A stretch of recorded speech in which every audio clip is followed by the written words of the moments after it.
दोस्तों, जो बड़े बड़े कॉर्पोरेट हाउसेस के सीईओ हैं, चेयरमैन हैं, ये मुफ्त का ज्ञान झाड़ते रहते हैं। मुफ्त का चंदन घिस मेरे नंदन।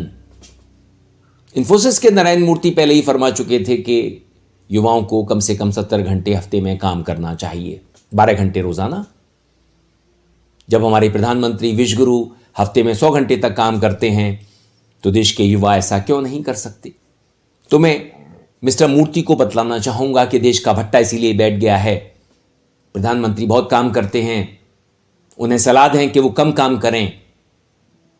उन्होंने नेहरू जी की कही हुई बात को क्यों मान लिया जब वो नेहरू जी की हर समय आलोचना करते हैं? आराम हराम है। प्रधानमंत्री थोड़ा आराम कर लें तो देश बच सकेगा, वरना देश का भट्टा बैठा जा रहा है, इकोनॉमी बैठी जा रही है। एल&टी के चेयरमैन एस.एन. सुब्रमण्यम एक मीटिंग में अपने कर्मचारियों के सामने फरमाते हैं, मुझे खेद है, मैं आपको संडे को नहीं बुला पा रहा हूं। अरे भाई, निचोड़ ले, गन्ने की तरह निचोड़ ले, हमें खत्म कर दे, संडे को भी बुला लेना। मुझे इस बात का खेद है कि मैं आपको रविवार के दिन ऑफिस नहीं बुला पा रहा हूं। सच कहूं तो आप अगर रविवार के दिन भी काम करेंगे तो आप ज्यादा खुश रहेंगे। आप घर पर बैठकर क्या करेंगे? कब तक आप अपनी पत्नी का चेहरा देखेंगे? कब तक आपकी पत्नी आपका चेहरा देखेगी? कम ऑन, ऑफिस आओ और काम करो। पत्नी अगर निहारने लायक नहीं है, तुम नहीं निहारते हो, तो इसका मैं कुछ नहीं कर सकता। मगर किसी युवा की शादी हुई है, कोई लड़की अपना घर बार छोड़ करके दूसरे परिवार में आई है, तो क्या वो नहीं चाहेगी कि उसे उसका पति समय दे, उसके साथ अच्छा वक्त बिताए, उसे निहारे?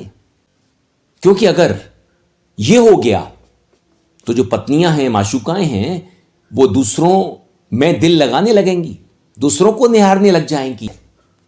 सुब्रमण्यम का ये ज्ञान देश में बर्बादी लाने वाला है, और जो पारिवारिक संस्था होती है, परिवार नाम की संस्था, वो तबाह होने वाली है।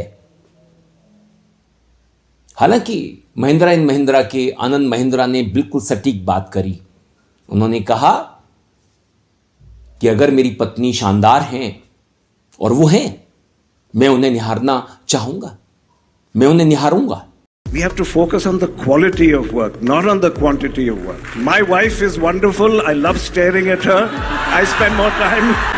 और उन्होंने कहा कि काम के घंटे मायने नहीं रखते, काम की गुणवत्ता मायने रखती है, क्वालिटी ऑफ वर्क।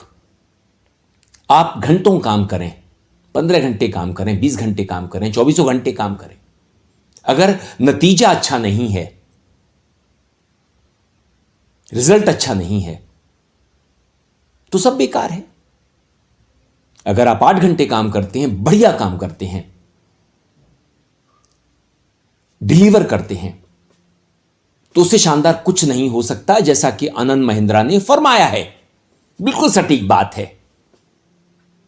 अरे कोई प्रधानमंत्री की तरह से काम करेगा, कपड़े बदलता रहेगा, भाषणबाजी करता रहेगा, तो इससे देश थोड़ी बदलेगा। हम चीन से 30 साल पीछे हो गए हैं।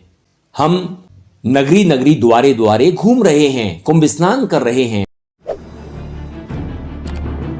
144 सालों के बाद भव्य महाकुंभ में देश विदेश से श्रद्धालु आकर गंगा में डुबकी लगा रहे हैं। इस दौरान लाखों श्रद्धालु त्रिवेणी संगम में पवित्र स्नान के लिए पहुंच चुके हैं। महाकुंभ हिंदू धर्म का सबसे बड़ा और महत्वपूर्ण धार्मिक आयोजन है, जिसमें विभिन्न अखाड़ों के साधु संत, योगी और तपस्वी शामिल होते हैं। सोशल मीडिया पर भी इस महाकुंभ के अद्भुत नजारे खूब वायरल हो रहे हैं। इस बीच महाकुंभ में आई एक खूबसूरत साध्वी का वीडियो वायरल हो गया। उन्होंने सन्यासी जीवन को अपनाने की वजह भी शेयर की। वायरल वीडियो में साध्वी एक रथ में सवार होकर महिला पत्रकार के साथ बातचीत कर रही हैं। इसमें पत्रकार पूछती है, आप इतनी सुंदर हैं, फिर आपने सन्यासी जीवन क्यों चुना? साध्वी मुस्कुराते हुए जवाब देती हैं, जो करना था वो मैंने किया, अब मैंने सब कुछ छोड़ दिया है और यहाँ पर सुकून पाने के लिए आई हूँ। इस वीडियो के वायरल होने से पहले दरअसल साध्वी एक मॉडल, एक्टर और एंकर रह चुकी हैं। इनका नाम हर्षा है। इंस्टाग्राम हैंडल भी होस्ट हर्षा के नाम से है। हर्षा बहुत पहले से इंस्टाग्राम पर एक्टिव हैं। दावा है कि वो कई सीरियल्स में भी काम कर चुकी हैं। इनके इंस्टाग्राम हैंडल पर कई ग्लैमरस पोस्ट हैं, कई में वो कुछ गानों पर रील बनाती नजर आती हैं और इसी पेज पर कई ऐसे वीडियोस भी हैं जिसमें वो जगह जगह घूम रही हैं और ट्रैवलिंग की रील्स बना रही हैं और इस तरह के पोस्ट हर्षा अक्सर करती रहती थी। हालांकि अगर इनके इंस्टाग्राम पर कुछ दिनों पहले के फीड की बात करें तो ज्यादातर रील्स और पोस्ट जो हैं वो आध्यात्म और भक्ति से जुड़े हुए हैं। उनके मुताबिक उन्होंने कुछ सालों पहले ही संन्यास लिया है और उनके गुरु का नाम आचार्य महामंडलेश्वर स्वामी श्री कैलाशानंद गिरी जी महाराज है, जो निरंजनी अखाड़े से आते हैं। बता दें कि साध्वी के तौर पर जब वो कुंभ में पहुंची और उनकी ये वीडियो वायरल हुई तो उस पर कई तरह की मिली जुली प्रतिक्रियाएं सामने आ रही हैं। हंसराज मीणा नाम के एक यूजर ने वीडियो ट्वीट करते हुए लिखा, इस साध्वी की असली जिंदगी देखिए, धीरे धीरे सबके भरम टूटेंगे। बड़े बड़े दावे किए जा रहे हैं कि आज प्रयागराज में 2.5 करोड़ लोगों ने स्नान कर लिया, 4 करोड़ लोगों ने स्नान कर लिया। लोगों के पास फुर्सत नहीं है चेक करने की कि प्रयागराज में इतने लोग कैसे पहुंचेंगे और 24 किलोमीटर के लंबे घाट पर इतने लोग कैसे स्नान कर सकते हैं एक दिन में। 12-12 किलोमीटर के 2 घाट हैं। तो देश में फेक न्यूज फैलाई जा रही हैं, गोदी मीडिया इसमें लगा है, उसे पैसा मिलता है, वो अपना काम भूल गया है और देश के अंदर राष्ट्रवाद के नाम पर युवाओं को निचोड़ने का एक कुत्सित प्रयास किया जा रहा है। सुब्रमण्यम को तो 51 करोड़ रुपए सैलरी के तौर पर मिलते हैं, ईसॉप्स भी मिलते होंगे, कंपनी के शेयर मेहनताने के तौर पर, मगर उनके मातहत जो लोग काम करते हैं, किसी भी स्ट्रीम के हों, इंजीनियर हों, बिजनेस प्रोफेशनल हों, उन्हें कितना मिलता है? तुम्हारी कंपनी की ग्रोथ होगी, तुम्हारे शेयर्स के दाम बढ़ेंगे और बहाना होगा देश आगे बढ़ेगा। अरे अपने एम्प्लॉइज को तुम कितना देते हो? तुमने उनकी कितनी सैलरीज बढ़ाई हैं? चूंकि आज तो सोशल मीडिया पे बिल्कुल आप छाए हुए हैं, कई डिजिटल प्लेटफॉर्म ने आपकी खबरें की हैं, तो भूपेंद्र विश्वकर्मा इसलिए छाए हैं क्योंकि उन्होंने अपने कंपनी इन्फोसिस के अंदर के कल्चर के बारे में, मुझे लगता है कितने 7 पॉइंटर्स है, 6 पॉइंटर 6 पॉइंटर्स से बहुत ही इंपॉर्टेंट बातें छेड़ी हैं। और चूंकि इन्फोसिस से जुड़े हुए नारायण मूर्ति साहब ने कहा था कि आपको कम से कम 72 आवर्स काम करना चाहिए, और फिर एल&टी के चेयरमैन और उनसे जुड़े हुए अधिकारी के तौर पे जिन्होंने अपना वक्तव्य दिया, उसको भी लेके कॉर्पोरेट जगत में और सोशल मीडिया में भी बहुत सी चर्चाएं हो रही है, क्योंकि उन्होंने कहा कि आपको तो संडे को काम करना चाहिए।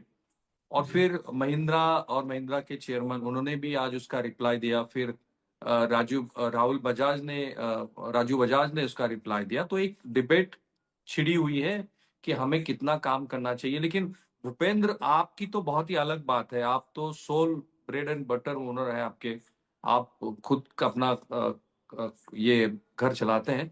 तो सबसे पहले तो हमारे दर्शकों को ये बताइए कि आपकी फैमिली बैकग्राउंड क्या है, आपकी पढ़ाई कहाँ तक हुई, क्योंकि बहुत लंबी लिंक्डइन पे आपकी प्रोफाइल मैंने देखी। आपका वर्क एक्सपीरियंस क्या है और इन्फोसिस से कब से जुड़े थे? जी। नमस्कार सभी को। मेरा नाम भूपेंद्र विश्वकर्मा है। मैं मूलतः भोपाल का निवासी हूँ। मैंने स्कूल कॉलेज भोपाल से ही किया था। यूआईटी आरजीपी जो स्टेट यूनिवर्सिटी है मध्य प्रदेश की, वहाँ से मैंने ग्रेजुएशन किया है इलेक्ट्रॉनिक्स एंड कम्युनिकेशन ब्रांच से। मेरा कॉलेज से ही कैंपस प्लेसमेंट हो गया था। फर्स्ट जॉब मेरी टीसीएस में लगी थी। उस समय मैं चेन्नई में 1 साल काम किया था, 2018 से 19। उसके बाद मैंने बीच में यूपीएससी की तैयारी करी थी। उसके बाद मैं वापस से इन्फोसिस में आईटी में आ गया था। तो मैं इन्फोसिस में 2022 से जनवरी 2022 से दिसंबर 2024 तक था। 3 साल तक मैं इन्फोसिस में था।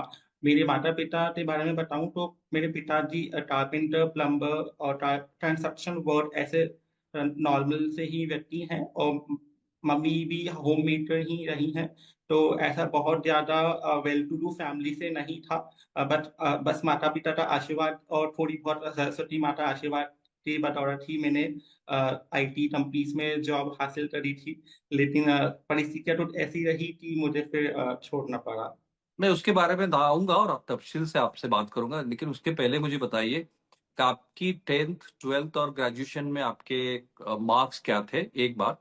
और दूसरी बात, आपने अपने करियर में जो सबसे बड़ी अचीवमेंट की है, अगर उसकी हम तालिका बनाए 10, 9, 8, 6, तो वो क्या क्या अचीवमेंट्स है आपके करियर के? मैंने 10th में 9.6 सीजीपीए प्राप्त किया था। 4.56 एलपीए का पैकेज था। और आपको जैसे कि पता ही है कि टीसीएस, इंफोसिस और बाकी जो भी कंपनीज है, पिछले कई सालों से उन्होंने बहुत ज्यादा ऐसा तो सैलरी हाइक दिया नहीं है ना। तो फ्रेशर्स होते हैं उनकी सैलरी 3 या 4 लाख के आसपास ही रहती है। और जो सीईओ सी है उनकी लाखों करोड़ों में सैलरीज है। तो वो भी एक ऑनगोइंग डिस्कशन हमारे अभी सोशल मीडिया पे चल ही रहा है। तो Right. राइट।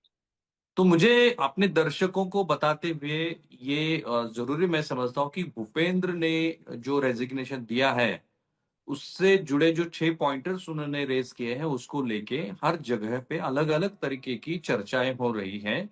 और जी। जैसे अभी भूपेंद्र ने कहा, और इसके पहले भी हमने एक कॉर्पोरेट जगत से एक खबर पड़ी थी कि जिसकी सैलरी केवल मात्र 0.01% बढ़ी थी, उसको लेके भी डिबेट हुई थी। जो फ्रेशर्स हैं, उनको जिस सैलरी लेवल पे हायर किया जा रहा है आईटी में, उसको लेके भी बहुत चर्चाएं हुई थी। लेकिन भूपेंद्र विश्वकर्मा ने जो सवाल उठाए हैं, मुझे लगता है कि वो कॉरपोरेट, मतलब आईटी ही नहीं, किसी अन्य कॉरपोरेट जगत में भी इसकी बहुत चर्चाएं है, हो सकती है, होनी चाहिए। तो why I left Infosys job without any offer letter in hand despite being the sole breadwinner for my family? So my first question to you, Bhupendra, is आपको पता है कि आप सोल ओनर हो, आपके फैमिली के लिए आपको, आप ब्रेड विनर हो, तो आपने आपके हाथ में कुछ नहीं रहते हुए, क्योंकि आपको पता है कि कॉर्पोरेट में आपकी जो निगोशिएशन पावर रहती है वो तब तक ही रहती है जब आप किसी पोजीशन पे बने हो। और इसके बावजूद अगर आपने रेजिग्नेशन दिया है, तो क्या वो फिट अप एंगर है, या फिर पिरामिड जैसी स्थिति आई थी, आप बिल्कुल सहन करने की मूड में नहीं थे? हालत बहुत बेकार थी। मैं मतलब कि एक दिन में तो डेफिनेटली डिसीजन नहीं लिया था। जैसे कि 3 साल में काम किया था, तो उसमें मतलब कि लगभग 1.5 या 2.5 साल के बाद मैंने मतलब कि अपने मैनेजर से बोला था कि मैं मतलब कि प्रोजेक्ट चेंज करना चाहता हूँ। मैं इन्फोसिस नहीं छोड़ना चाहता, मैं इन्फोसिस में ही किसी दूसरे प्रोजेक्ट के ऊपर काम करना चाहता हूँ। क्योंकि मेन प्रॉब्लम क्लाइंट के साथ थी। राइट। तो मैंने बोला कि मुझे दूसरे प्रोजेक्ट में आप ट्रांसफर कर दो, तो उन्होंने मतलब कि एक्नॉलेज नहीं किया और फिर वो मैनेजर चला गया। फिर उसके बाद नया मैनेजर आया। तो फिर मैंने नए मैनेजर से बोला कि आप एटलीस्ट मेरी बात सुन लीजिए, मुझे इस प्रोजेक्ट से निकाल के दूसरे प्रोजेक्ट में डाल दो। मैं मतलब कि इन्फोसिस में रहने के लिए तैयार हूँ, मैं तो, लेकिन सिर्फ प्रोजेक्ट बदलना है। उन्होंने भी बात नहीं सुना था मेरा। ठीक है। उसके बाद जैसे मैंने बताया कि जो ऑन साइट अपॉर्चुनिटी है, तो जैसे टीम में क्या होता है कि नए नए लोग आते जाते हैं, वो पुराने लोग जाते चले जाते हैं। तो एक नई बंदी आई थी, उसको मतलब कि मैंने टीटी सेशंस दिए थे, उसी को मैंने काम सिखाया था। और जाहिर सी बात है वो उम्र में भी कम थी, जो मतलब जूनियर ही थी, और नॉलेज वाइज भी जूनियर ही थी। लेकिन उसको ऑन साइट अपॉर्चुनिटी के लिए अवसर मिला था। और वो उसकी मतलब मातृभाषा हिंदी नहीं थी, उसकी मातृभाषा साउथ की थी। तो उसको वो कहीं ना कहीं एक एंगल मिला था, और उसे उसी लैंग्वेज के आधार पे मिला था, या फिर क्योंकि वो जूनियर फीमेल एम्प्लॉय थी उसके लिए मिला था, या फिर वो मुझसे 10 गुना ज्यादा टैलेंटेड थी, भगवान जाने। उसको क्यों मिला, मुझे क्यों नहीं मिला, वो मैं तो ऐसा भी क्लैरिटी मुझे मैनेजमेंट से नहीं मिला था। फिर उसके बाद मतलब कि कुछ महीनों बाद एक और बंदे को ऑन साइट अपॉर्चुनिटी था मिला, तो वो भी तेलुगु मेल एम्प्लॉय था। फिर उसके बाद एक मलयाली फीमेल एम्प्लॉय थी। मैं बस लाइक कि मैं इतने सालों से बैठा हुआ हूँ, मैं काम कर रहा हूँ। अगर मैं अच्छा काम नहीं कर रहा हूँ, तो आप मेरे को मतलब बताओ कि भूपिन तुम अच्छा काम नहीं कर रहे हो, हम तुम्हें निकाल देंगे। या फिर आप मेरे को डांटो, या फिर बताओ ना कि आपकी कहाँ पे इम्प्रूवमेंट एरिया है। मेरे को ऐसा कुछ बोला नहीं गया था, मतलब कि मैनेजमेंट जो था वो मेरे काम से सेटिस्फाइड था। तो परफॉर्मेंस वाइज तो इश्यू नहीं थे, उसके बावजूद मेरे को अपॉर्चुनिटी तो नहीं मिली। आपको जो ग्रेड मिल रहा था, क्योंकि मैं भी कॉर्पोरेट से जुड़ा हूं, इसके पहले भी मैंने 2-3 कॉर्पोरेट में काम किया है। तो आपको ग्रेडिंग मिलती है जब आपका अप्राइजल होता है। तो मुझे तो हमेशा A+ मिला है एज ए एम्प्लॉय के तौर पे।